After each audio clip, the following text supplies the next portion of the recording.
Name's Bond. James Bond.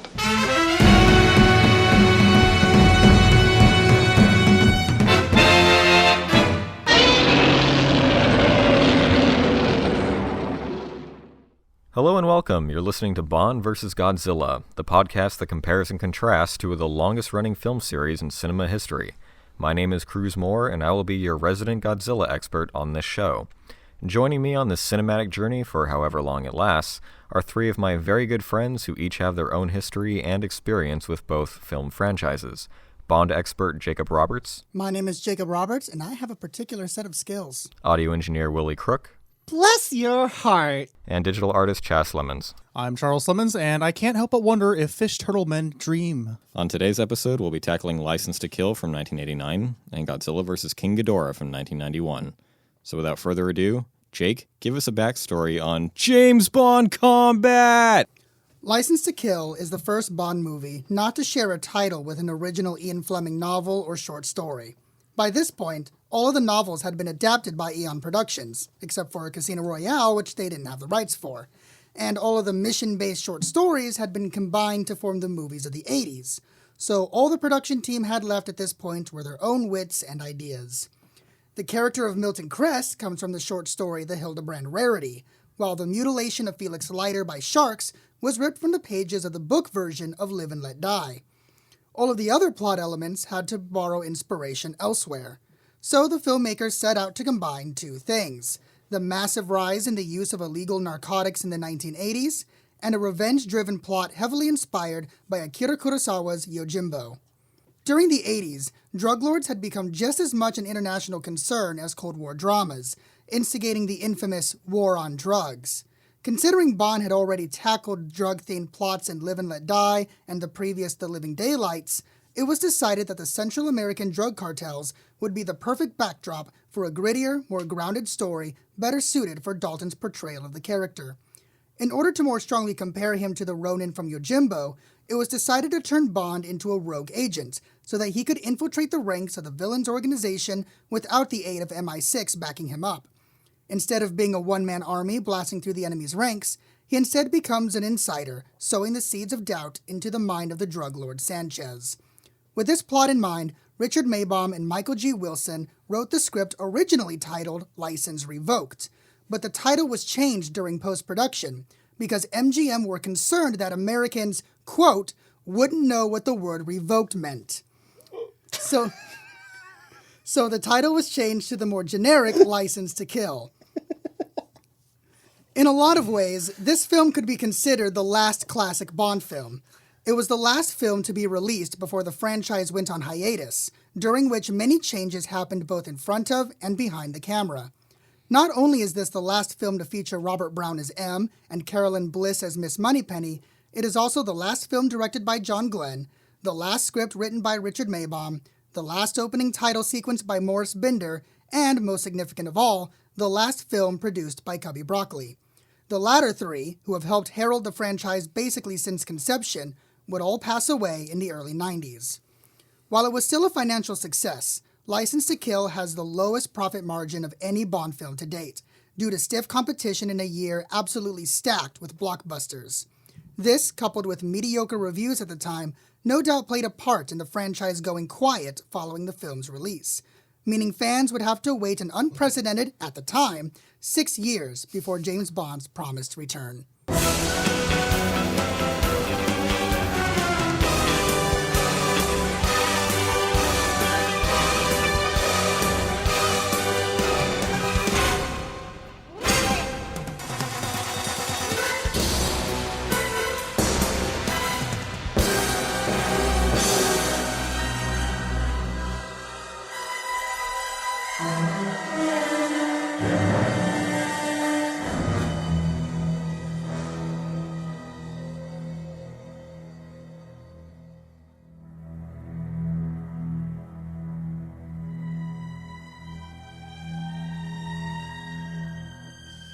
I have only one very important question, Jake. What's that?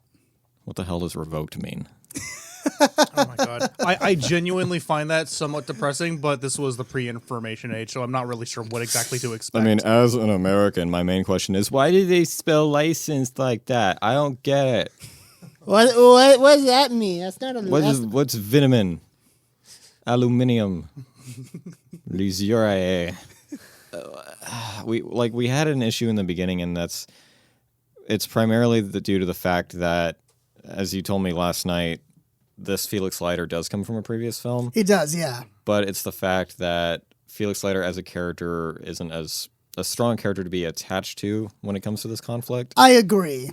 The fact that we see this death and conflict for him and his wife from the very beginning, and I feel like Bond going on this kind of a rampage should have been for someone more significant. I do agree that the fact that Felix Leiter has not been cast consistently throughout the series does hurt the dramatic impact of this movie. Had Felix been played by the same person or same couple of people, even maybe throughout his appearances in the series, there'd be more to attach to. Whereas as it stands, unless you're a die-hard James Bond fan, it's, very possible that you don't even know who Felix Leiter is. I think because of the lack of how consistently he has been Felix Leiter, they do try a little bit harder to sell you on that these guys are good pals. Mm-hmm. Bond being his best man at his wedding and being very close to the family, and them giving him a gift. Yeah, the reason why there's significance to No Time to Die's Felix and what he goes through. It's because it's the same actor seen him twice throughout before. every single film. Yeah. So it's kind of a rough start, but it definitely, the introduction of the villain having someone be that malicious, followed by the more, because as you said, it's not Bond killing these people, it's him of all people. Yeah, so exactly. it definitely makes for a good villain start. So I'd say that Franz Sanchez is one of my favorite villains in the entire series.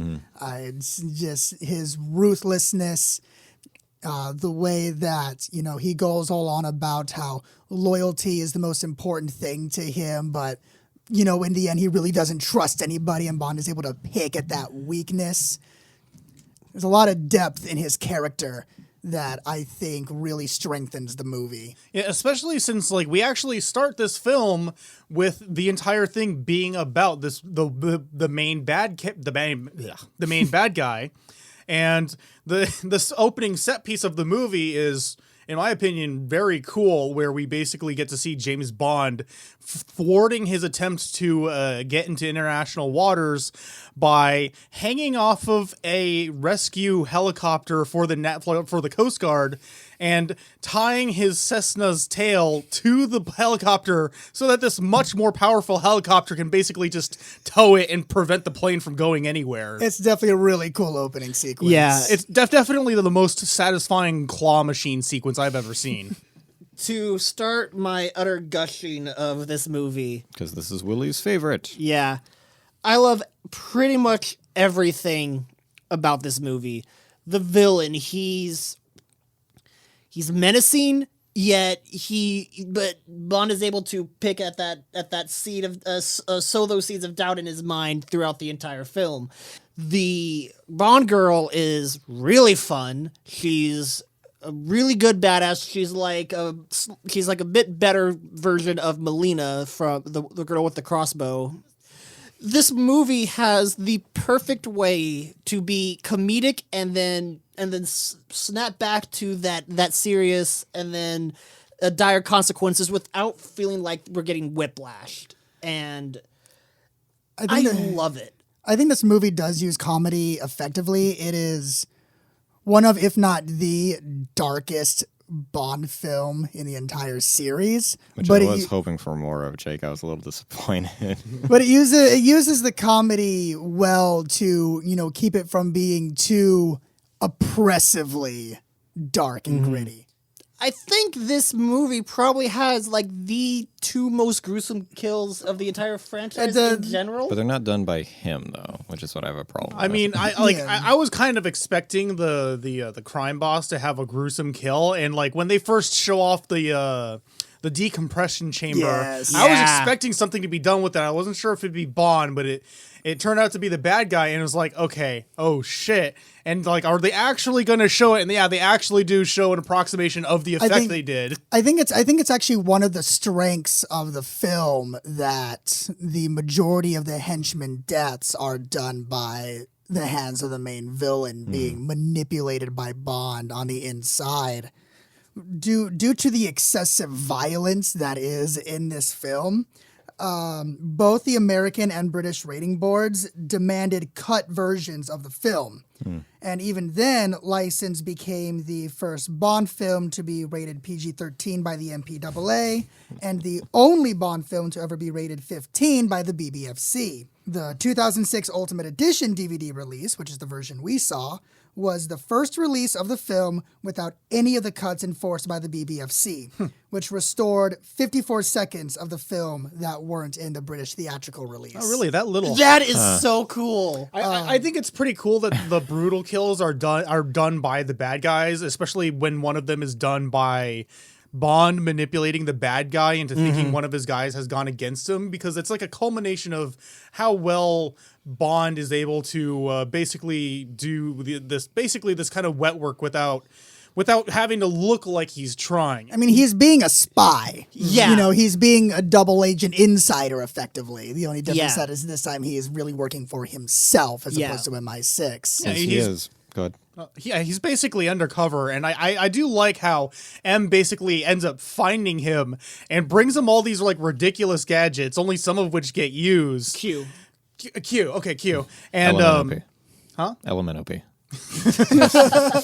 and like some of them he does end up using, but like the laser camera that's also an X-ray camera isn't really used. No, that's for a gag. I love the X-ray camera. Just like I feel like the first time I saw it, I feel like I had a delayed reaction to seeing the skeleton in the picture frame because I remember watching. I feel like I remember watching it with you and being like, "Oh God, you can see through them." Wait, the picture! I almost got like a They Live Aliens kind of vibe from looking at the A little picture. bit. Yo, I see where you're coming from with that. Yeah. Oh my That'd God. be awesome. Bond, put the glasses on. It's interesting how he does have just one revenge-filled primary goal, but as he continues his journey, there are dozens of people going, you don't know what the fuck you're getting into, and you're kind of making it worse. Yeah, there's a bigger picture going on that Bond doesn't see because he's just so much intense into his own personal mission that he's getting in the way of Pam's mission. He gets in the way of the Hong Kong narcotics. We've been on this trail for 8 years, and you just fucked everything up, which is one of like my favorite tropes in these movies. It's like we've been tailing this for a goddamn century. And then you just show up. Cruz, was that a pleasing use of Shang Tsung? A very pleasing use of Shang Tsung. We'll get to Fuck, him. that's who that was! Yes. God damn it! I knew his face. I was like, where have I seen that fucking face? It was kind of cool because you get to see him play like both like a nasty kind of like pseudo villain, but also like hard boiled cop. Yeah, because whenever you see him, he's always just like looking in from the sidelines with this weird like half smile, half scowl kind of thing. Like, you know, they're trying to play him off as a villain, but really he's a good guy and he gets killed off. Like from all the time of seeing Mortal Kombat a couple times in my life, it keeps making me think that like he actually wants to steal the mob boss's the crime boss's soul, exactly. so he can like have all that wealth and power, so he can host his next Mortal Kombat tournament at the giant cult center. Almost stole Sanchez's soul. This movie does feature Talisa Soto, who plays Katana in Mortal Kombat, and Kari Hiroyuki Tagawa, who plays Shang Tsung and is one of the probably the only Shang Tsung ever to be amazing.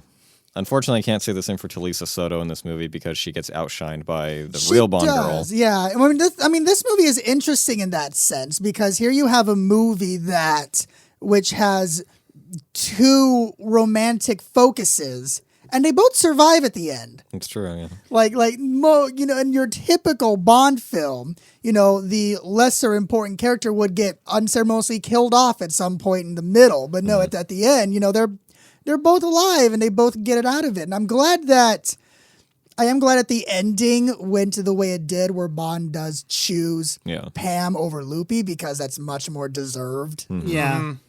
Yeah, But I feel like she's just like the spoils of war when she just gets pushed off to the president. Like, Yeah, okay. I know. And I always found it hilarious because Loopy and the president, they never had a single scene together. Right. The president has like 3 lines of dialogue in the entire movie, and it's like, yeah, no ship you two. I'm going off with Pam. Like Pam's just such a hard-earned character, like with all the moments that she's had throughout the movie, and so it's like to see Bond like kind of seem like he's kind of going to go away and away. It's just like, oh come on, dude. Pam is a lot like Melina, and she is extremely badass and capable and awesome, but I feel that she's one of the Bond girls that's more often forgotten in the larger zeitgeist. She's not really remembered or brought up all that much, which is a shame because, I mean, my only real complaint about her is that some of her line deliveries are a little wooden. But aside from that, she, carries her own. And she never once becomes a damsel in distress. She's always is ready to,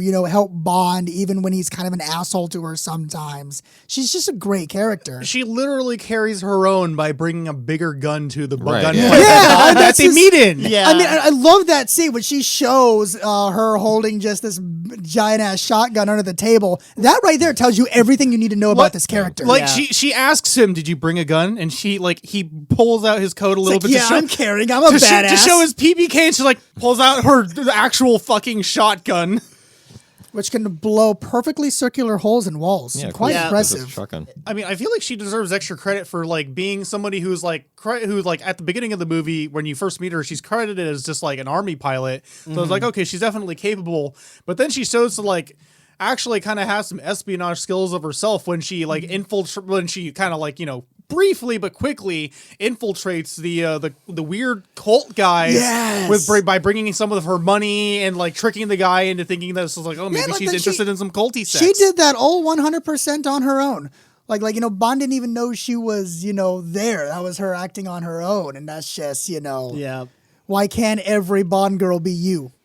If you wanted to have an example of how a female James Bond could work, I think she is a shining example of that. Which may be why I'm a little hard on Nomi from No Time to Die.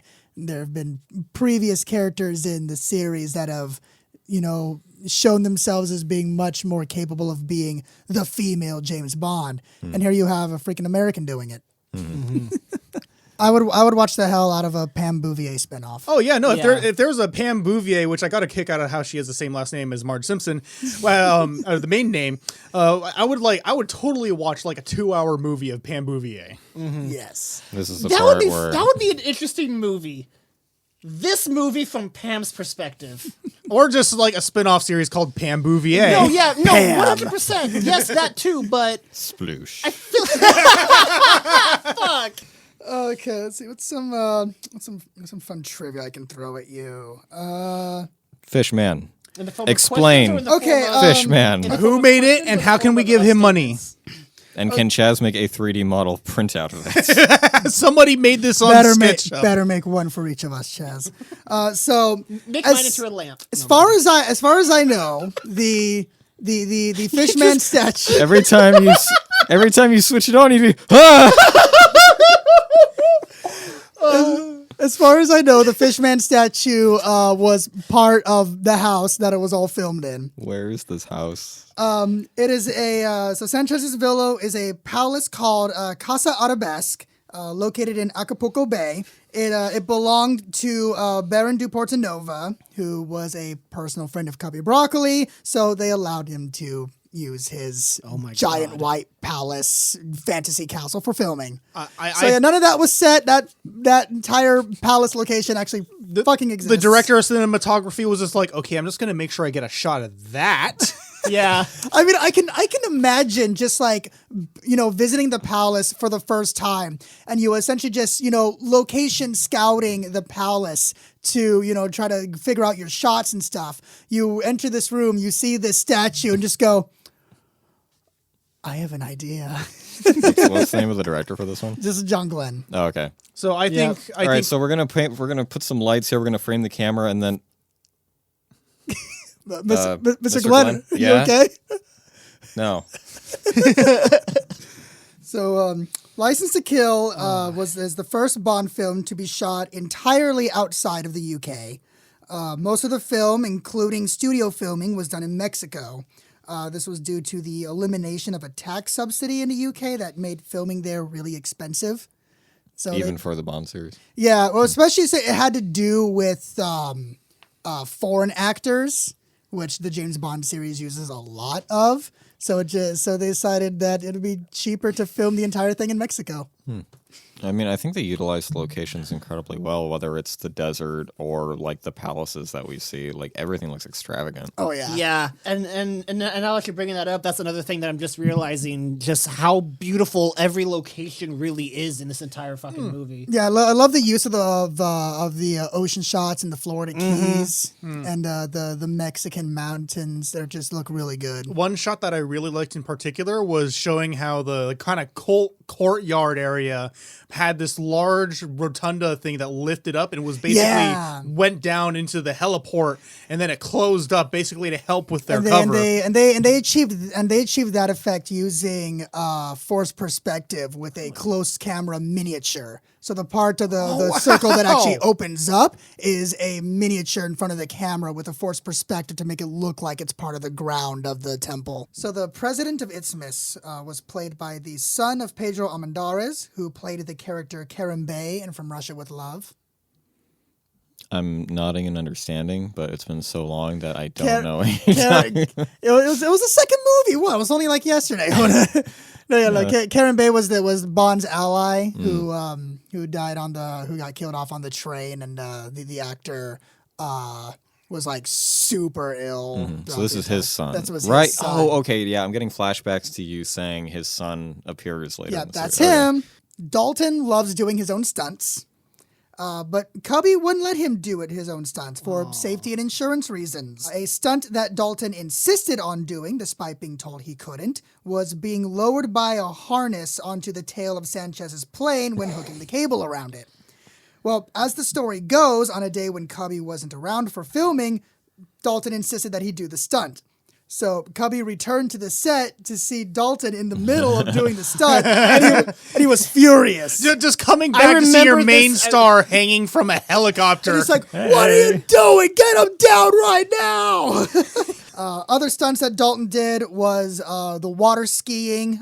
He didn't actually do the barefoot section. A professional stuntman did that. He did have a rig, but he did do some water skiing. Which looked incredible. Yeah, and that part was awesome, and just like like that one brief shot of like the two guys on the boat shooting at him while he's doing this was like that. That's like what like boyhood imagination playing with toys is about. Like water skiing without water skis, I think is incredibly awesome. That's badass. Dalton also did some actual hanging on to moving tanker trucks. Oh, really? Speaking of I which, love him. I love Dalton so much. Speaking of which, was there any influence from Mad Max at this point? Because I felt that throughout the whole movie. It's very possible. I can't say what with 100% certainty, but it is very possible. Because you have tankers full of fuel, you have the desert, you have the windshield being broken, someone pushing it outwards to get out of it, someone falling from one tanker to another.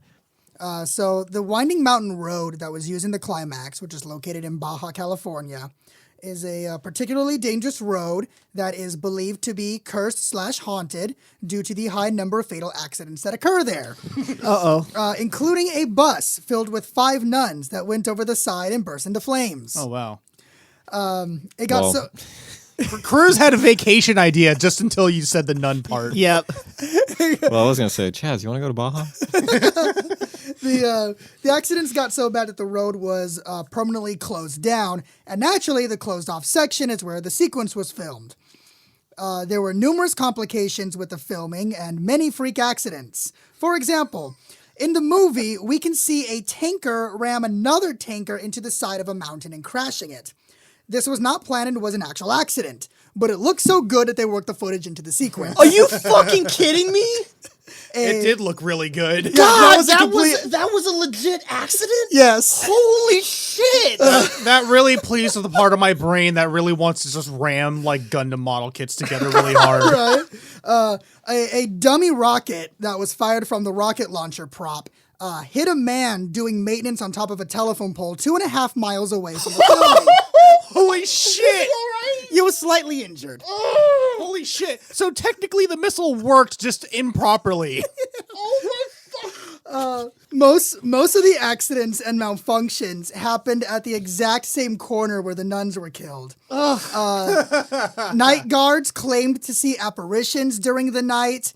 Tanker trunks parked at night would just roll off and hit a nearby wall on their own. Supposedly, at least one truck spontaneously burst into flames in the middle of the night. What the So yeah, the entire crew were convinced that the location was haunted. Damn you, ghost nuns. Are they sure they didn't just actually put cocaine in the gasoline? Well, the final story surrounding this is that the final explosion of the sequence that kills Sanchez, which is a really, really big fireball. Yeah. Some really good stunt work from the guy who agreed to be set on fire for that. That final explosion was being filmed by 4 cameras plus several photographers taking stills. On only one of these stills, a trail of flames can be seen reaching out of the explosion that looks like a hand made out of flames. The claw does not show up on any of the other stills or the film, even though they all capture that same exact moment. Just this one photograph and where there's this hand made out of fire reaching out of the explosion. I'm looking this up right now. I want to see it. Oh my god, what the fuck? Yeah. Is this really it? Yeah, that's it. Chaz found it. What the fuck? Yeah, so that's supposedly an actual still that was taken from a photographer during the filming.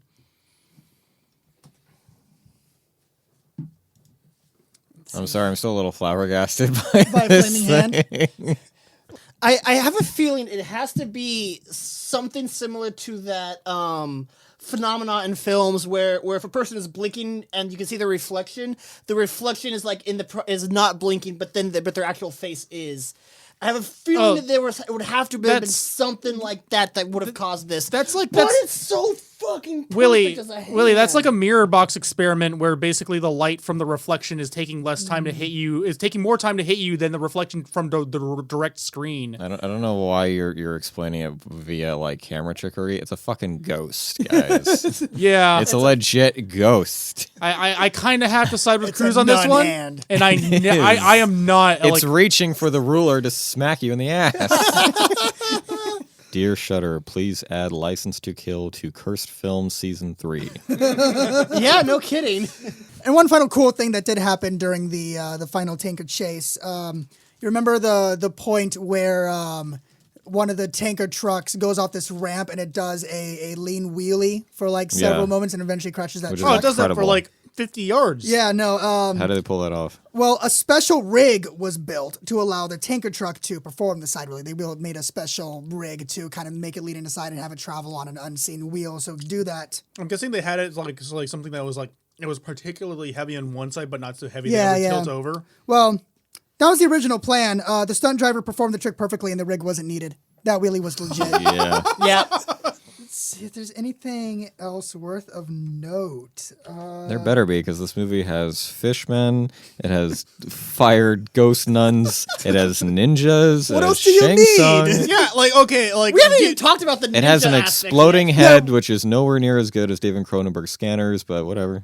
Unless this comes up later, Jake, could you explain what Bond that he throws a man into that cupboard full of maggots, or what was that?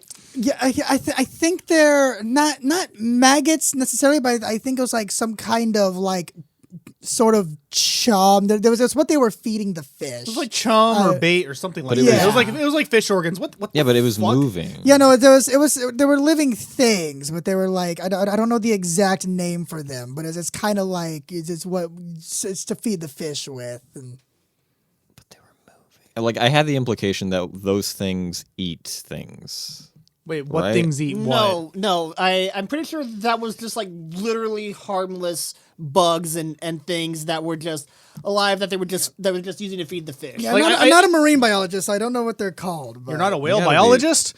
I think that what that Acme thing that like he threw him into was just a fridge. Yeah, And so yeah. you lock him in there, he can't really get out, and it's also cold, so it's like after a while he's not really going to be able to do much. I mean, he says bon appetit, so I got the implication that those things were going to slowly eat him away. No, he was saying bon appetit to the guy, not the chum. or not the Yeah. feed. Bond asks if he can take his hands out, then throws maggots in the guard's face. Cruz's reaction to when he pulls out the shelf was quite pricelessly disgusting. It's pretty gross. Yeah. I gotta figure out what they are. They're supposed to be maggots, but they're just fishing lures that they use. Sounds about right. But yeah, I do think the implication is that because they're supposed to be maggots, that they will eventually eat this guy. If he dies in there, which yeah. might be the darkest I think Bond Well, could go. it's going to start with an exfoliation and Well, work its way from there. Immediately. Don't forget, immediately after that, we saw the origin story for Electro in Amazing Spider-Man 2. So, Cruz, are you not going to have the spot? So, Cruz, are you not going to have the spa treatment done where like you dip your feet in like a pool, like a tub full of guppies and they eat off your? I always wanted to do that. I kind of want to do that. It looks Said like no one. It looks like ever. it tickles. It looks like it would be really I satisfying. would not be able to handle it. I would not be able to handle the tickle. It looks like it'd be really nice to just have your feet just feel really fresh afterwards, if that would be the case. Why are all three of you in agreement on this? I Willie said I wasn't. wouldn't. Oh, okay, I didn't hear you. We gave her a nice honeymoon. Yeah, that was. I mean, Young Benicio del Toro. Yeah, I mean, it's like in regards to that death, I guess we don't need to see like a gory death for this character, but I was kind of confused as to like what her cause of death was. Exactly. I mean, her cause of death, exactly how they killed her, is not as significant, I think, as the heavy implications that she was raped and killed. I don't like that either. that's the heavy implications that's really supposed to, like, drive the evil of it, is that she was raped and killed. Leiter's wife, right? Yeah. That really makes it darker. That really makes it a little bit darker that like after the movie they just go fishing like nothing happened. I do admit that the falling action after Sanchez's death is a bit too quick, because it's just a phone call of a probably too happy sounding Leiter saying, "Hey, we'll meet up again soon, and you're no longer fired." Yeah. Yeah, that seemed to wrap up kind of nicely. I can see how that could easily bug people. I think it's easily, kind of hand wave past, like, okay, yeah, whatever, we need to end the movie, let's move on. But at the same time, yeah, that's the crux of why you went on this revenge. Yeah. Beginning. Even if go ahead. Bond locks a Wavecrest guard in a drawer full of maggots, suffocating him. Yeah, because those fridges would be airtight. Yeah. yes. Yeah. So what a way to go. The writhing, the slight writhing being your last sensation. Think about it, Cruz. Let it develop in your psyche. Suffocated before he became conscious again. Bon appetit. I mean, he was locked in there with the cocaine, so his last ditch effort to like survive would probably Blasted be just blasting it in his face, so his death wasn't too miserable. Yeah. Oh god, those maggots were on coke. Hyper maggots. But in the same vein as you guys were talking about with Felix Leiter's deaths not being, or not death, but attack not being as impactful, you can't look at that moment and attach Felix to the other movies. Well, that's the problem. I can't attach him to the other movies because here he is. Inconsistent. Right. Exactly. So don't think of him as like, well, we haven't had any chance to get to know this character. I mean, you can appreciate it if you do what we're doing and watching them all in order and soaking in the history, as opposed to a more casual viewer who's maybe watching them out of order. Or That's what I'm saying, though. Yeah. Like someone watching them out of order or starting with this one. You don't need to know any other of the history with Felix to. You don't, but it would strengthen it. I personally do. I've never cared about Felix except for Dr. No. Well, I mean, like, I can understand why they would use it as a jumping off point, but kind of staying on the topic of revenge. So, like, the black character who assists Bond onto the Sharky. crest. Yeah, was he, like, a former boxer or something? He kind of gives off that vibe, and there's a Venture Brothers character that was alluded to be that was shown to be with the original Venture Brothers team, who was a former boxer and had like significant brain damage from it, and basically You think Sharky has brain damage, you bastard? Where are you going with this? I think he just really wants a Venture Brothers connection. Yeah, I can't help but see it, and it's just like, here it is. It's like, okay. I now realize how Minecraft developers feel at conventions. Why? They need more Because dedicated wham. they get ridiculous questions like this.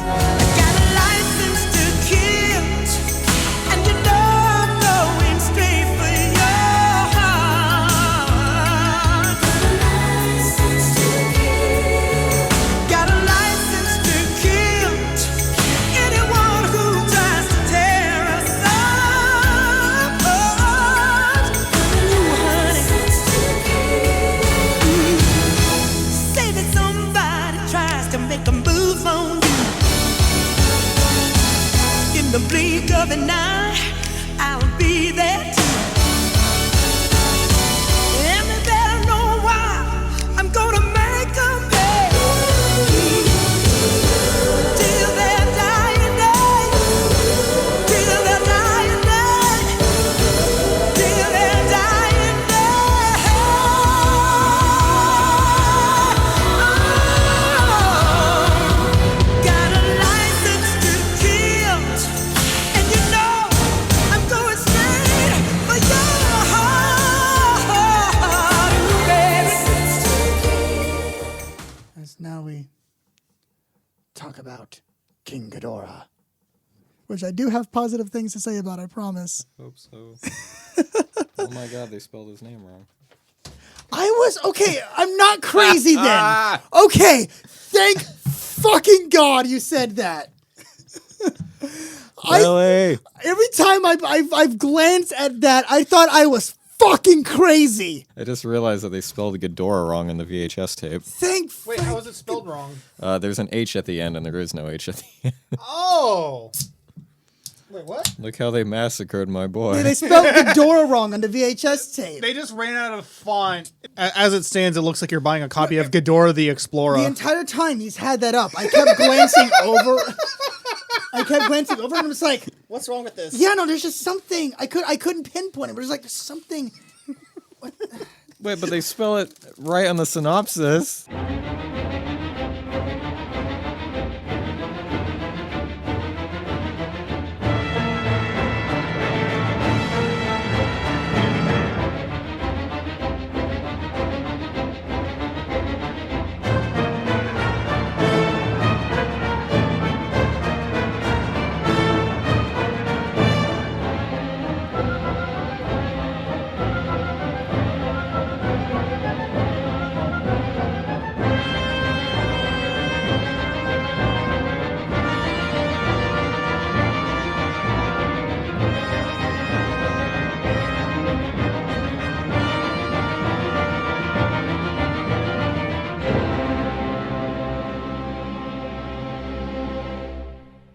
Despite Godzilla vs. Biolante's creatively diverse ideas, it wasn't well received at the box office, leading to Toho reportedly losing $3 million on the picture.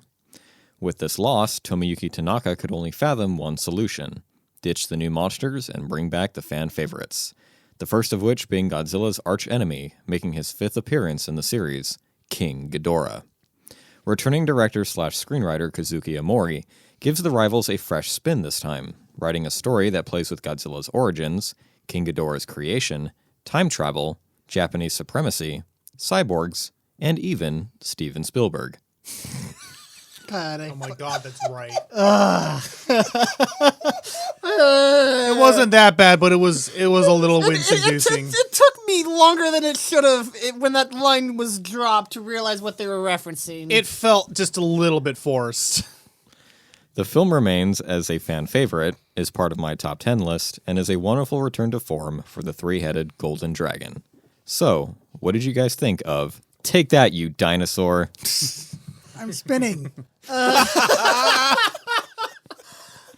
All of these amazing lines in this movie. Yeah, so I was I so with was that. so lucky. I'm happy to say that this is the second time I've watched it in a theater setting, because the first time I got to see it in LA, and just, it's the greatest thing hearing all these people just die from this dub. It's Yeah. fantastic. I like the wacky dub. The dub is one of the saving graces in this movie. I don't think the movie's horrible, so I don't want to say saving graces in that regard, but It's one of the highlights. it is definitely one of the highlights. As silly as the dub is, it did not detract from the movie nearly as much as like I think it would from any other series. Yeah, it's just the random occasional pronunciations of certain words. It's like, There was Godzilla. are you human? Are you like are these? I refuse to believe that this is actual English speakers making this dub because no one would say that. And not even English speakers, but American English speakers But going Godzilla. But Jake, what happened to Eagle 2? Like I kept. The best part of this dub, and partly why I feel like this movie feels so long for you guys, is so much of the dialogue is Godzilla became irradiated on the island and then turned into the monster he is today. So what you're saying is the dinosaur we know today as Godzilla was irradiated on the island yeah. and is that may, now have, that may so be part it's of it. stating something, repeating that point, then confirming that point Yeah. again. An H-bomb was tested close by on an island called Bikini. And it's very possible that the radioactivity turned it into Godzilla. You mean that the dinosaur turned into Godzilla? I believe that it turned into Godzilla. The dinosaur from Lagos Island that saved our troops there in 1944 later turned into Godzilla. Emi Kano. I'm Japanese. I'm Japanese. Thanks, Emmy. You are Japanese. Dude, just like the perfect moment of her saying that in a theater, followed by like 3 seconds of silence, and then an entire audience registering what the fuck is going on. I mean, and it's funny because like later in the movie, her introducing herself that way actually has some context when they Yeah. actually explain more about the future, Yeah. where, there's pretty much only two nations in the world, the supreme uber country of Japan and the rest of the world, which has formed the Earth Union. So when that gets explained, that awkward introduction has a bit more context. You can see like the significance behind her stating that she's Japanese. But at the time she says it, it's random as fuck. Similar to how Monster Zero featured the American actor Nick Adams and how Biollante featured several American actors, the cultural exchange continues as we see the Futurians being played by American actors Chuck Wilson, Richard Berger, Robert Scott Field, and Anna Nakagawa. Chuck Wilson, who plays Wilson, the time traveler who has an incredibly suave purple clothing style, And who talks like Shatner. right, was an international judo champion who ran several martial arts schools in Japan. Well, I'm glad they used his Interesting. martial arts skills in this movie. Yeah, a little bit to an extent. He definitely seems like he's built like one. Yeah. He received the role because he was a popular quiz show host in Japan and had a strong language ability. Not that we can hear any of it because we watched the dubbed version. According to a 2018 interview, he has never actually seen the movie. Oh, that is a deep shame. Cruz, send him this cut like as an MP4 or something. Oh, I'm sure it's been available to him for a long time. No, like It's a personal life choice. Yeah. sit him down, put him in a chair in a basement somewhere. He's in a the middle judo of nowhere. champion. Well, ask him if this rack smells like chloroform. I like having legs. And arms. He adds, the Godzilla series in Japan is geared towards a very young audience. However, I would wait in line to see a sequel to the 1998 US Godzilla movie, which I've seen about 10 times.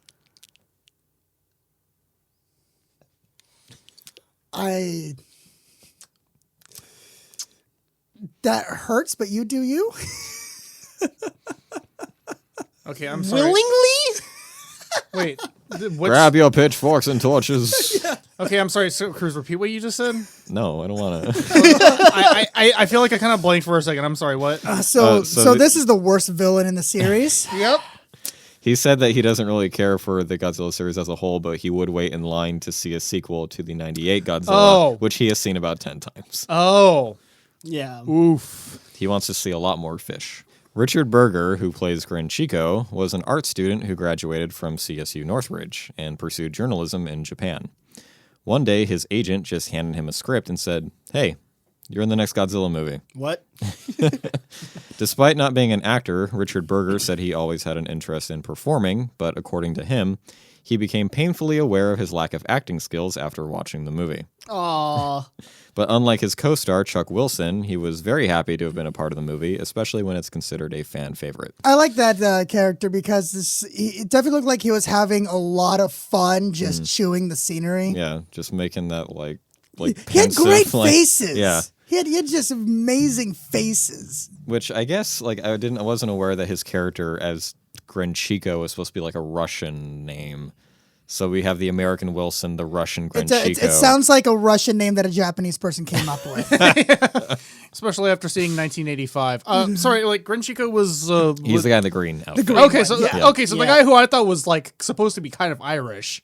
Right, that's a Yeah. good assumption. Yeah, he has like kind of bright reddish hair and he wears green. Then we have Robert Scott Field, who plays M11. He worked in radio in Japan before getting the role in the movie, and is well known amongst the fans for attending several G-Fests. That's cool. He's Yeah. fucking awesome because he chews the scenery without saying a single fucking Right? word. I swear to God, I spent so long trying to figure No. out what he looked No. like. No. I could not find out where I feel like I You've saw never his seen him face. before. Cruz. You're living in a dream. Cruz, here's a spray bottle. No, bad Willie, bad. I think Willie- his face just looks like someone that I know IRL. That's nice. Anyway. But that's it. Well, he's just getting heavy Mandela affected.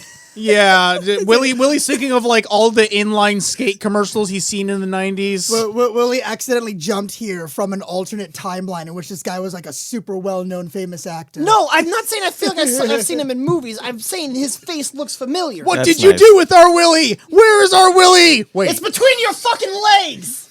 During filming, Robert had a Western Japanese accent, which was different from the standard dialect spoken in Tokyo. He had trouble saying a certain line with the right accent, to the point where every time he said it, the director immediately corrected him. Eventually, the entire film crew was saying the line back to him, and he still couldn't get it right, leading to everyone on the set laughing to the point of tears. Aww. Poor guy. I feel like that's why he just kind of like goes to this movie with just like a kind of sly smile and doesn't really say a word. Well, that, and he said that being a cyborg, you need to say your dialogue a very specific way, and he said the way that he speaks as a cyborg is how Japanese people think that Americans speak English. Sounds about right. The director, Kazuki Amori, originally wanted to hire Orson Welles to play the captain inside the submarine when they're looking for King Ghidorah in the future. But alas, they didn't have the money. Shocking. Oh, they didn't have enough money to hire him for like the 30 seconds Right. of footage. It's like, oh, we're $3 million in a hole. Let's try to get one of the most expensive and well-known actors in the Western world. So on the topic of M11, how did you feel about his incredible effects as a robot?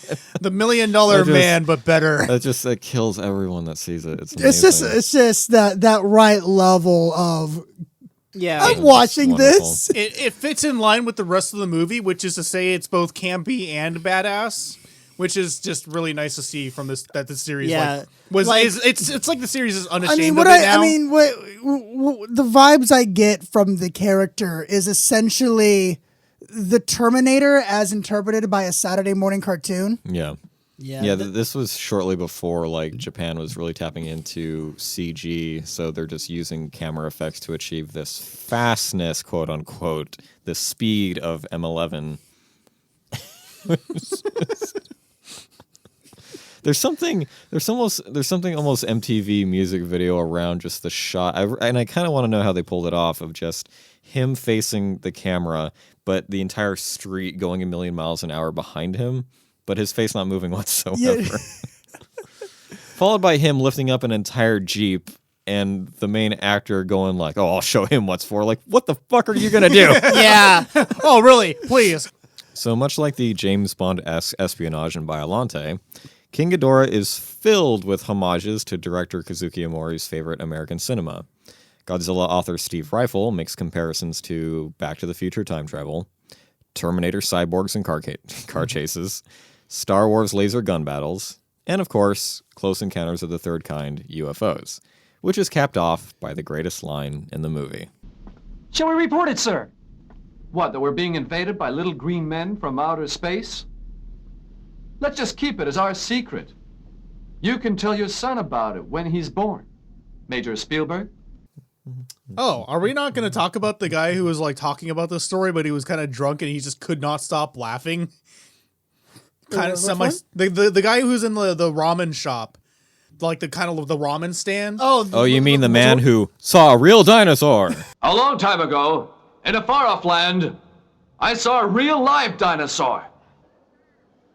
You don't know about this dinosaur. You don't know what it was like. But I certainly do. He was gentle at first, and then he went absolutely crazy.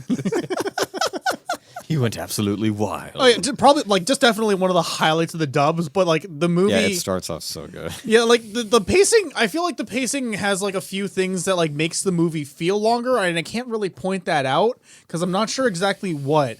But this part of the movie is just like it's hard to forget it, but so much happens after this scene. Yeah, no, I think like how I explain it after the movie was over with how long this movie feels is that I described it as it felt like two movies that were scotch taped together. Like once you think that the movie is over, that's it, we've done. It just keeps going and the pacing just feels awkward at that point, at least until Mecha King Ghidorah shows up and then it's suddenly like really cool again. But there's that really kind of awkward space in between the Ghidorah fights that just feel, where are we going? Yeah, like there's like just so many like weird little things, like the little things that turn out to be Ghidorah from that, like they leave in the past. Yeah, you guys' thoughts on the Dorats? Okay, I'm torn on them. Like, I definitely prefer Ghidorah's old space dragon origin. I definitely prefer that over genetically engineered plastic gremlins that turn into Ghidorah. So maybe there's some slight bias there, but I'm just like, I look at these things and I'm like, Well, Jake, take comfort in the fact that you share the opinion of many Godzilla fans who prefer Ghidorah's original origin story. But what I love the most about the Dorats is that anyone who I've shown this movie to doesn't make the connection until much later. Much like Chaz is like, wait a minute, there's three of them. They have wings. What the fuck? It connected in my mind. I figured it out when the chick shoved him out the window to leave him behind. That's when I clicked into my head. I'm like, oh, okay, I see what's going on here. I mean, for me, I personally love the concept of King Ghidorah of all monsters was born from these adorable little creatures. Yeah. And I'm like half in the boat because like I like both of these ideas as origin stories. I really think that there's potential with that, but you said yesterday last night that you're gonna explain what we're calling the plot holes of how the Godzilla was erased from history. Well, we'll get to that. I want to talk about Ghidorah some more. But that aside is like, I like the ideas of both of these as origin stories, but I am conflicted about which one is the true origin story for Godzilla because of that aspect of it. But that aside, I do like that idea of Godzilla of Ghidorah having originated from something. Time travelers leaving it behind afterward. Personally, I feel that Ghidorah being a creation of humanity kind of hurts Ghidorah, but I think that devalues Ghidorah. The idea that Ghidorah was created by man. I think that actually hurts the concept of the character a bit for me, which is why I much prefer the space dragon, which is a much more grand, mythical, sort of, like semi-deity space being. Having Ghidorah just have been created by man in the future, it kind of demystifies the creature for me. It does, but I kind of like the idea of Ghidorah kind of furthering the anti-nuclear proliferation ideas. And Cruz is mentioning that there's no Dorat plush prompted me to do a quick eBay search, helping me find out that he has his own magic card called Dorat, the perfect pet. And oh my Is that an official card or is that What? man-made? It's a card. They did a series of cards that basically just had Godzilla art, but they were basically just redos of or currently existing Magic creatures. Oh, So, okay. and seeing as Chaz has recently been kind enough to buy me a lot of those, where's that one, Chaz? Where's the Dorat card, Mansley? Well, it's actually one of the more affordable ones at like $250. So we're gonna have to wait. $250.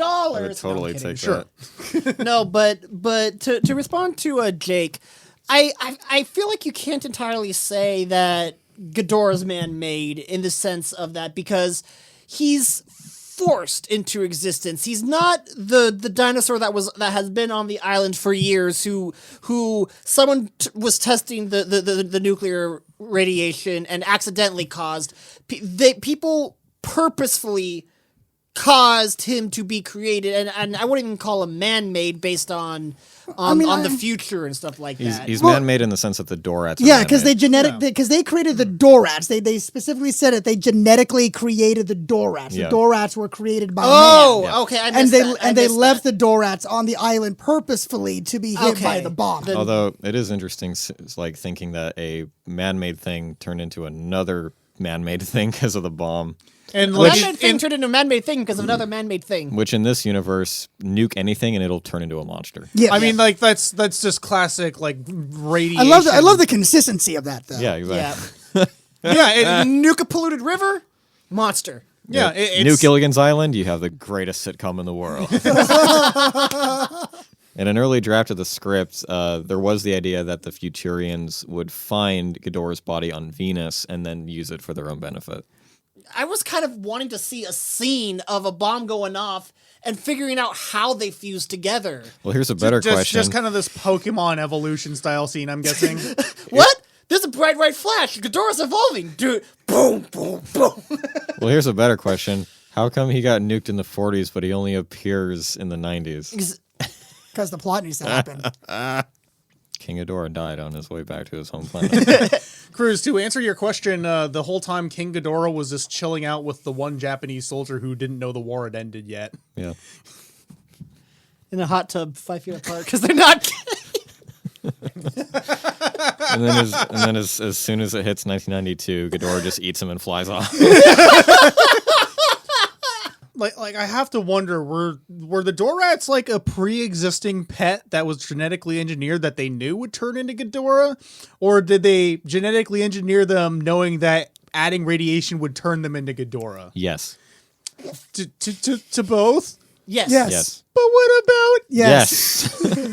Yeah. King Ghidorah. I feel like there's going to be a lot of timey-wimey shit with the explanations because of this happened in the past, which means that these guys came back to the came from the future to the past to make sure the people in the past did this so that it happened, which means it happened, which means that they didn't need to do it because they knew it would happen. I feel like there's going to be like a lot of that kind of bullshit paradox, timey-wimey shit as the explanations for why there's no plot holes in this movie. Well, before we get to that, in keeping with Omori's theme of monsters transforming throughout the movie, how do we feel about my boy over here? I love him. Mecha King Ghidorah. Mecha King. Honestly, One bad motherfucker. Mecha King Ghidorah kind of saved the movie for me at the end. Because Quite literally, he just explodes from the sky and Yeah. everyone cheers. Yeah. right before King Ghidorah shows up, the movie was losing me. It was feeling like it was dragging on. I wasn't quite sure where are we going with this. It was kind of losing me. As soon as Power Ranger ass Mecha Godzilla shows, I'm like, okay, I am now 100% in on this. Let's fucking go. Go, Megadora. I was singing that myself in my head too. I was like, go, King Ghidorah. So much cooler, Megadora. It was definitely cool to see the Japanese woman from the future playing the best game of Steel Battalion possible. Yeah. Although it does show like the fallacy of how crap the future seatbelts actually are. I love those fucking seatbelts. We were speculating, it was like, do they like, is it a force field? Or are they actually just supposed to be physical? But no, they're physical and they future. suck. Yeah. We got future. laser guns. We have shiny escalators. We have don't- CDs you We can don't put need into your seatbelts brain. anymore. We just need roller coaster harnesses. We have teleporters Half that the don't roller coaster rearrange harness. your arms or limbs One or of them, the anything. one in King Ghidorah was a full roller coaster harness. The ones in the fucking spaceship were half. And the full harness still sucked. Yep. Number one best thing about the movie, King Ghidorah. Number two, M11. I would watch a movie where M11 was basically someone's number 2. Number 3, Mr. Shindo, who might be my number 1. It's really hard to tell. Was Shindo the one in the building at the end? Yes. Yeah. Did anyone recognize General Shindo from a previous Godzilla film? Quite a I number of recognized them. him, but I don't remember from which one. But I was like, I know I've seen his face before.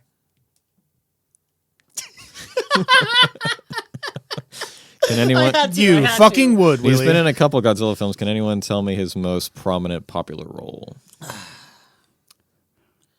Was it another scientist? Because he plays that role really well. No scientists. I feel like I remember him as a CEO or like someone in charge of a company or like one of like the main workers at a company. He was who definitely in charge of something. Was he one of the leaders of the ones who brought King Ghidorah back in like that his return movie or the He one was before the that? evil commander in Monster Zero. Once again, returning for a King Ghidorah themed movie. Nice. He was played by Yoshio Tsuchiya, who had this to say on his last Godzilla role. Oh. Mr. Shindo is my all-time favorite movie role, believe it or not. Yeah. I was chosen for that role because I am the only one who can talk to Godzilla. I understand where he comes from and what is in his heart, just like Shindo does. Even though Godzilla is only a fictional character, he is very real to me. I have an affinity for him that is difficult to describe. So with that being said, what are your thoughts on one of the most tear-jerking scenes in Godzilla history that still resonates with me as an adult, just as it did when I was a kid? I really liked what they were going for in that scene. Something just missed the mark for me though in it. In the full execution of everything. I'm gonna mess you up.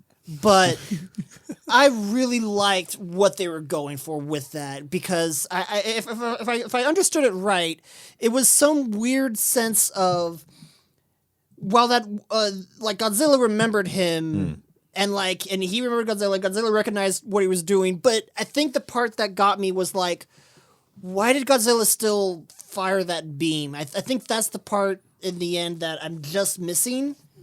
Well, it's like an acceptance of death. It's like, hey, he kind of nods to him. He's like, hey, it's okay. Also, Just Willie. keep doing what you're doing. Sorry. Yeah. Also, Willie. He's fucking Godzilla.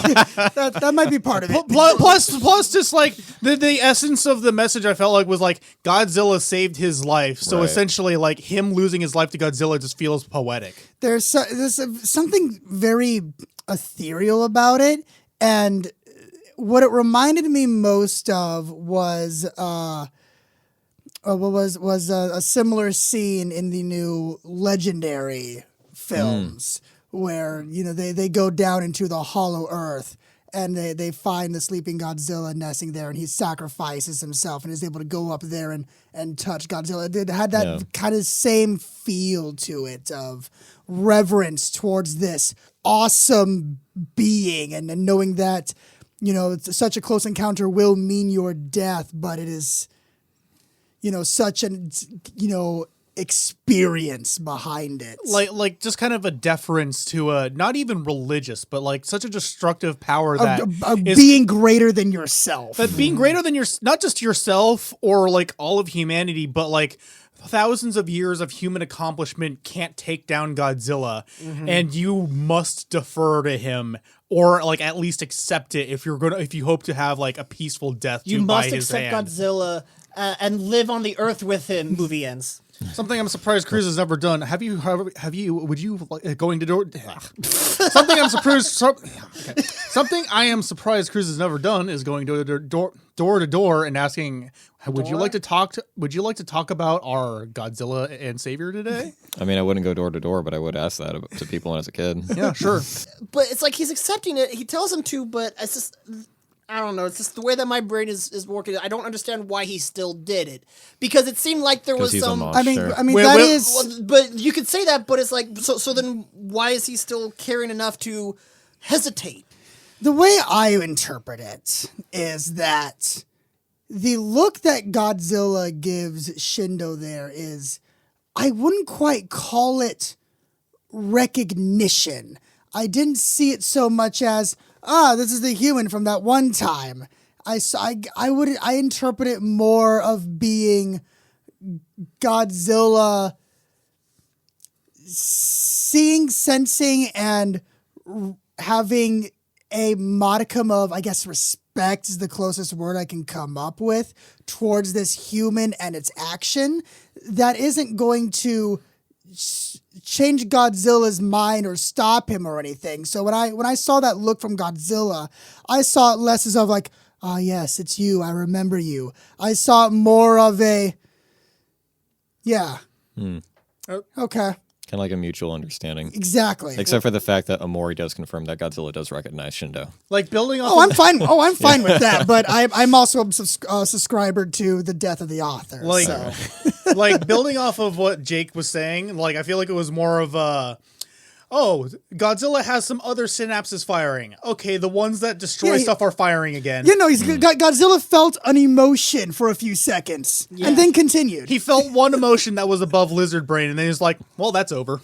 For me personally, the more powerful moment was actually the scene of Proto-Godzilla on the ground, bleeding profusely, and the Japanese soldiers all kind of just like encircling him and saluting him, and that's the scene that resonated with me the most. Yeah, Something that I just thought about right now was that, we see the scene where the American soldiers are trying to take down Godzilla with everything or the dinosaur with everything they have. Take that, you dinosaur. Yeah.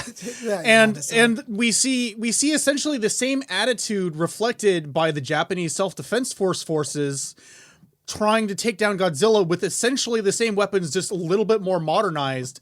And I feel like, especially with the future statement of like the future countries trying to take down Japan, there's kind of this background message of Japan kind of losing its soul and identity to westernization. And I feel like that's actually pretty interesting. No, it's true. Like it's a whole wonderful circle of ideas. It's the fact that, and part of why it's so emotionally significant for me, it's this idea of, going back to World War II and seeing Japanese soldiers saved by what would eventually become Godzilla, much like how Japan created an icon out of their losses with Godzilla as a character. And then cutting to the present where Shindo, who has now turned Japan into, this great kind of supremacy with their technology and their economy, and then going, well, that same exact dinosaur that saved my life and allowed me to do all this has now come to destroy it all and bring us back to that time and kill me in the process. And that's why his acceptance is so significant, and the way it connects to just Japan as a whole and their feelings about Godzilla. There's just a ton of poignance to his death. And even though he's not even in the movie all that much, it does hit pretty hard. Yeah. So on the topic of the World War II scenes, who's ready for some slow Newsday headlines? The bad guys in the movie are aliens from the future. The odd thing about them is they appear to be American. A dinosaur? And in a flashback sequence to World War in the film, Japanese patrol defended by a young Godzilla who trashes the Americans. Since the whole film is not available in the U.S., this sequence was inside a Tokyo movie theater. It shows Godzilla flattening a lot of our GIs. Japan-based movie critic Jay Lee says this anti-Americanism is a trend. The last three films have had I think, a very pronounced anti-American bias about them. Gerald Glaubitz, national president of the Pearl Harbor Survivors Association, says the film is not going to help Japanese-American relations. I think it's very poor taste. People have been trying to better the relationships between the two countries, and I think this just divides more. The young people, as you know, and just going to grade school are very impressionable, and they can look and see this and say possibly, oh, great, somebody did something to those bad Americans. But director Omori says his movie is not anti-American and that the Caucasian actors in the film had a good time.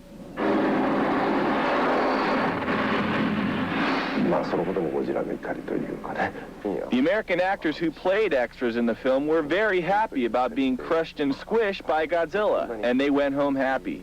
So taking all this into consideration, I don't see any anti-American sentiment in the film. Okay, who wants to start this one off?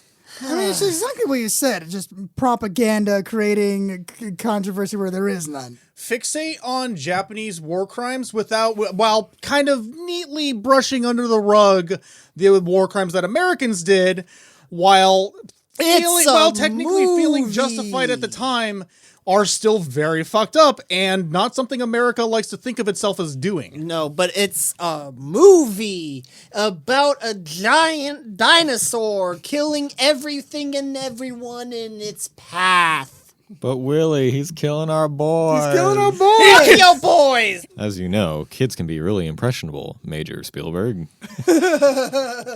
Like, I love that line so much. It just comes out of nowhere. Yeah, like he said that, and then it took like a second, and then you all reacted, and then I'm like, like 2 seconds later, I'm like, oh god, it's fucking Steven. Which is wonderful because like Steven Spielberg actually loves Godzilla, so it is a nice little kind of nod to that. But to quote Amori, I love American war movies, but looking at all the ones I've watched over the years, Americans never lose. So I thought, they should lose at least once. Why don't the Americans ever lose? Because America. We don't get anywhere by basically just trying to throw the stone back onto the other side of the teeter-totter. It's just going to make things worse over and over again.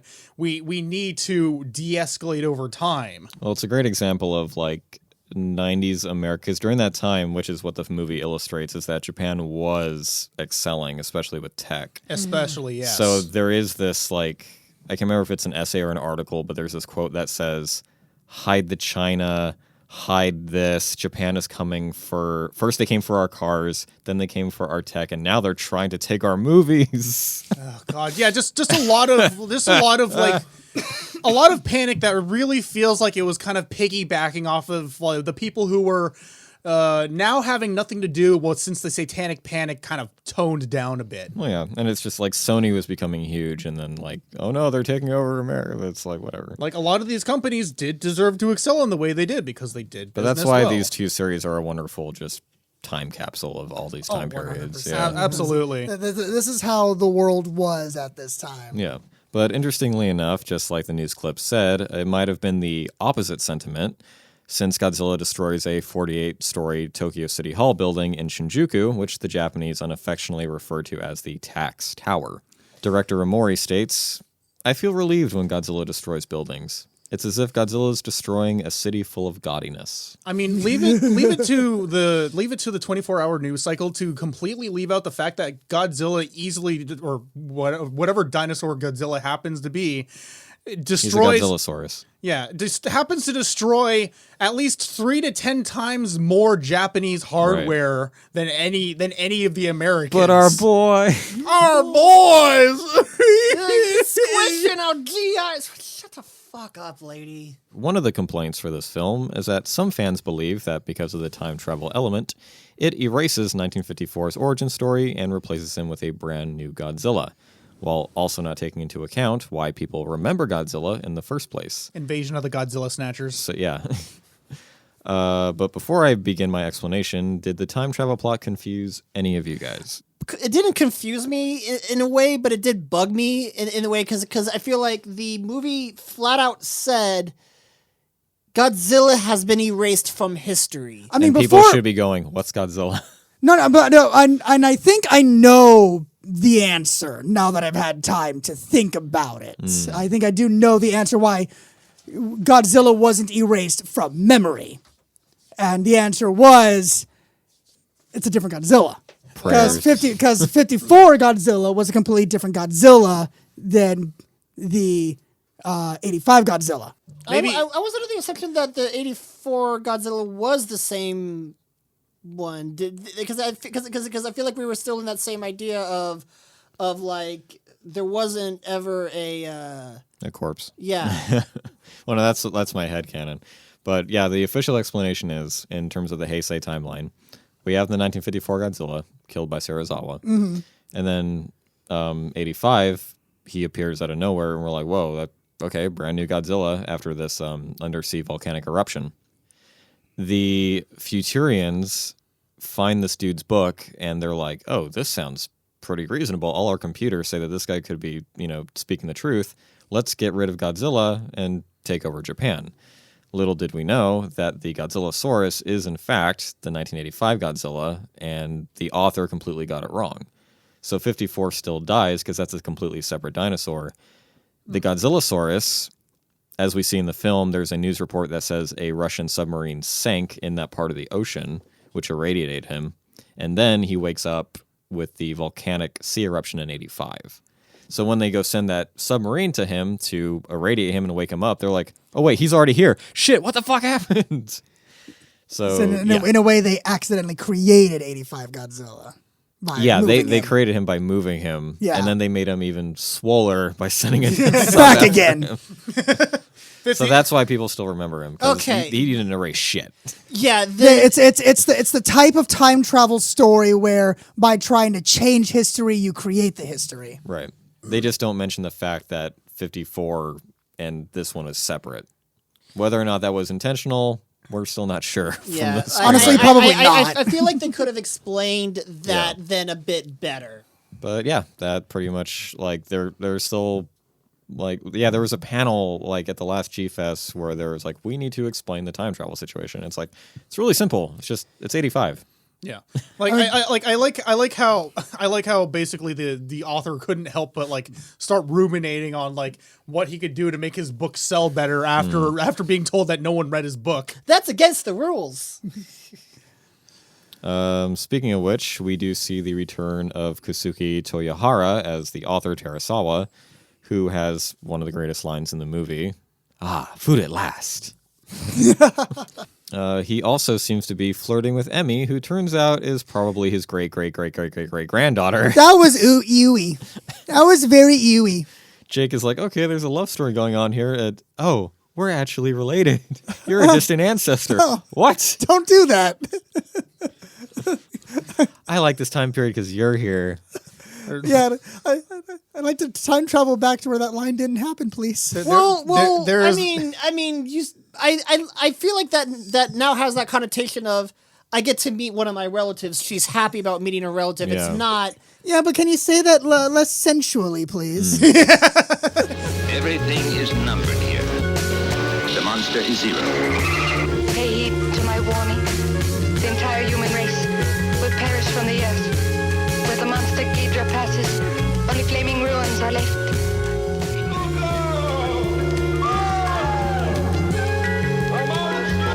King Ghidorah. Evacuate the streets when King Ghidorah is in your area. It's King Ghidorah. King Ghidorah. King Ghidorah will destroy the whole country. But why? Why King Ghidorah? It's not from the earth. What happened? Ghidorah is a space monster. I will get in touch with you when you feel like giving up. Remain where you are.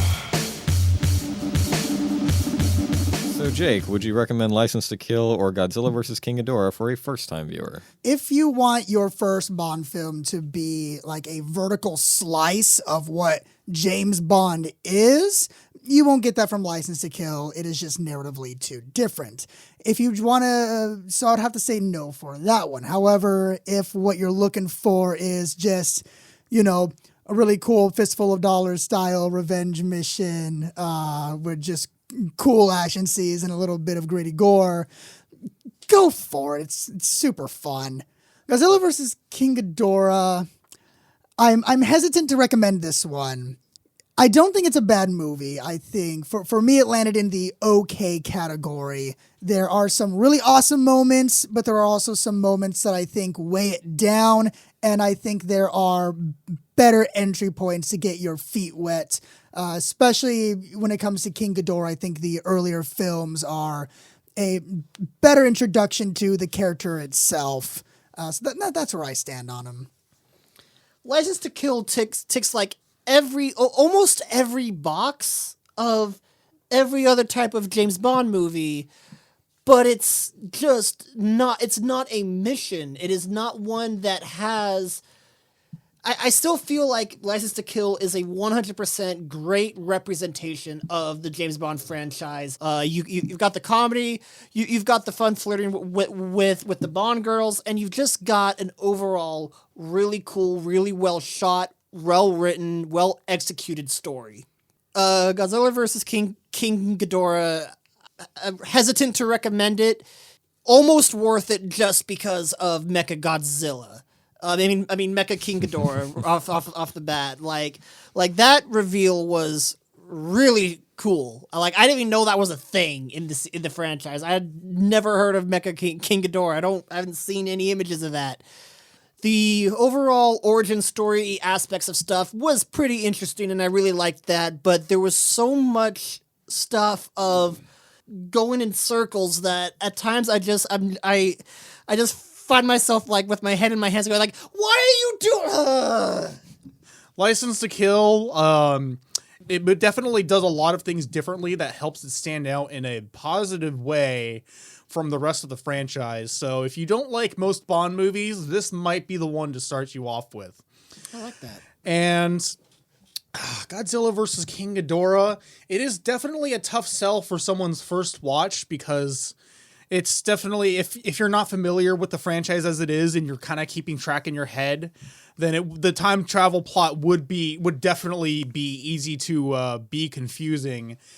You know, it's just it would probably be good to, at least if you're at least just interested in King Ghidorah, start off with the other King Ghidorah movies, and then work your way up to this one, so you at least kind of know what got retconned out. And you can kind of compare the two origin stories and I guess make up some stories in your head about what King Ghidorah was doing on that island for roughly 50 years. He was just tossing a ton of message in bottles into the ocean. He was just on this deserted island just singing Japanese It took him Imperial 50. War It songs. took Ghidorah 50 years for him to realize he had fucking wings. Much like The Living Daylights, there aren't exactly any reasons why I wouldn't recommend this for a first-timer, aside from the fact that you'll have zero connection to Felix Leiter, and I feel like the conflict won't be as strong. But, like Willie said, it does tick a bunch of boxes. The finale is incredible. It definitely saves itself in the third act. There's no way you shouldn't expose yourself to that fishman thing. I'm sure there will be pictures of spread out throughout the podcast. Highly entertaining. It's hard for me to say which is the better of the Daltons. But overall, I think they do work really well. And it does make me sad that we didn't get at least one more with him. Yeah, same. To have like a Dalton trilogy. Yeah. Same. Every time someone learns to appreciate the Dalton films, a Bond fan gets their wings. Yeah. Jake, come back. When will you get yours, Jake? Oh, they're B-Wings. Oh, they're supporting your fat little body. That's awesome. Go, Jake, go! And then for Ghidorah to just screw you to the rest of you guys. I knew it. Yeah, I know. Ghidorah is very ridiculous. The dubbing is hilarious. And yeah, it definitely kind of overcomplicates itself. But it perfectly taps into the weirdness of the Showa era for the Heisei era. And I think for a first-time viewer, it's very entertaining. You get a wonderful design of King Ghidorah. Godzilla kicks a lot of ass in this movie. You get an amazing, beautiful, once-in-a-lifetime connection with a veteran actor who is playing this veteran character that has a connection to Godzilla. And it's really heartfelt. It's really long, but it's really heartfelt and not a bad introduction. I mean, it's only 10 minutes longer than your average Godzilla film, so that's really not much. But it definitely feels longer because of Yeah. all the repetitive dialogue. Plus, you get like 3 movies in one, it feels like, with Japanese Terminator. And Japanese Gremlins, Japanese Close Encounters. Japanese Back to the Future with the insect. Oh. I guess I will. It's true. When you see Cruz something, They just had to something. tack that in on the end. By the way, we're related. Your name's Calvin Klein, right? Next time on James Bond, the Cold War may be over, but Bond's role in the world isn't. Pierce Brosnan takes over the tuxedo when James Bond returns in GoldenEye. And next time on Godzilla, we finally give my co-hosts what they want, as we see Godzilla fight not one, but 2 giant flying insects in what I consider the best of the Heisei versus films. Break out your best singing voices for Godzilla versus Mothra, the battle for Earth. Thank you all for listening to Bond vs. Godzilla. We'll see you next time with a martini in one hand and a rubber suit in the other. Stay tuned and stay watching.